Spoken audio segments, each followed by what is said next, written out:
Hello दोस्तों, स्वागत है आप सभी का जीनियस स्टडी नंबर 1 में। दोस्तों, अगर आप क्लास 10th में और आप इस बार 2026 में फाइनल एग्जाम देने वाले हैं तो आप सब इस वीडियो को जरूर देखिएगा, क्योंकि आज की इस वीडियो में मैं आप सभी के लिए क्लास 10th के मैथ के चौथा पार्ट जिसका नाम है द्विघात समीकरण, इस पार्ट से आप सभी के लिए मैं मात्र 5 ऐसा प्रश्न लेकर आया हूं जो कि आपके मैट्रिक एग्जाम के लिए काफी ज्यादा इंपॉर्टेंट है, ठीक ना। और जब आपका मैट्रिक एग्जाम होगा ना, जब उस दिन मैथ का आपका पेपर होगा तो देखिएगा कि इन पांचों प्रश्नों से कोई ना कोई प्रश्न आपके मैट्रिक एग्जाम में पूछा है तो पूछा है, ठीक ना। तो आप लोग इस पांचों प्रश्नों को अच्छे से आप प्रैक्टिस कर लीजिएगा ताकि इन पांचों में से कोई भी प्रश्न आपके मैट्रिक एग्जाम में आए तो आप जल्दी जल्दी बना दें और आपको आसानी से नंबर मिल जाए, ठीक ना। और यही नहीं, क्लास 10th के हर मतलब क्लास 10th के ना मैथ के चाहे कोई भी विषय के हर चैप्टर से जो भी मोस्ट इंपोर्टेंट क्वेश्चन होगा ना, उन सभी को लेकर आने वाला हूं और लेकर आ रहा हूं, ठीक ना। तो चलिए बिना टाइम वेस्ट किए देखते हैं कि आखिर ये पांचों प्रश्न कौन सा है जो कि बहुत ज्यादा इंपॉर्टेंट है आप सभी के मैट्रिक एग्जाम के लिए, ठीक ना। चलिए दोस्तों, आप देख सकते हैं यहाँ पे बोर्ड पर पांचों प्रश्न लिखा हुआ है। चलिए पढ़कर हम बताते हैं आप सभी को, ठीक ना। चलिए पहला प्रश्न है बाबू कि द्विघात समीकरण 2x² - 7x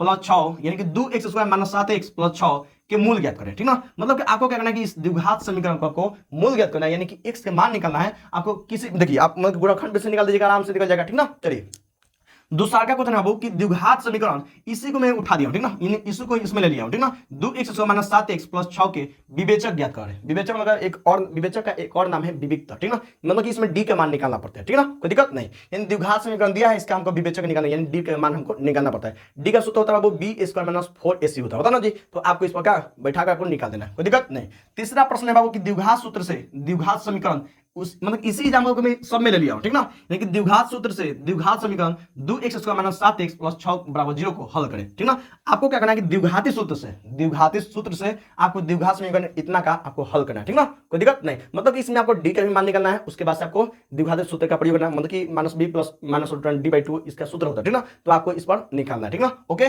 चौथा प्रश्न ये भी काफी ज्यादा इंपॉर्टेंट है, ठीक ना, जो कि पूछा हुआ सवाल है।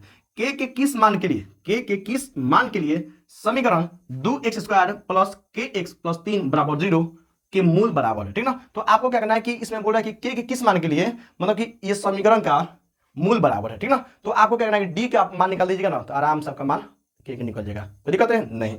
और चौथा क्वेश्चन पहला क्वेश्चन है, ठीक ना। गुणनखंड विधि द्वारा समीकरण 2x² - 2 √2x + 1 = 0 का मूल ज्ञात करें, ठीक ना। मतलब कि आपको गुणनखंड विधि द्वारा इस क्या करना बाबू, इसमें x के मान निकालना, ठीक ना। तो दोस्तों, अगर आपको इन क्वेश्चन में से कोई भी क्वेश्चन अगर नहीं पड़ रहा है तो आप कमेंट करिएगा, ठीक ना। मैं नेक्स्ट दिन आपके लिए इस वीडियो में मतलब जो भी प्रश्न है इन सभी को बनाकर लेकर आ जाऊंगा, ठीक ना। ओके, कोई दिक्कत नहीं। तो आप चाहें तो इस स्क्रीनशॉट ले सकते हैं और इन सभी प्रश्नों को आप बार बार प्रैक्टिस जरूर करिएगा, ठीक ना, ताकि आपको कोई भी क्वेश्चन आपके मैट्रिक एग्जाम में ना छूटे, कोई दिक्कत है नहीं। और आपको इसी तरह क्लास 10 के हर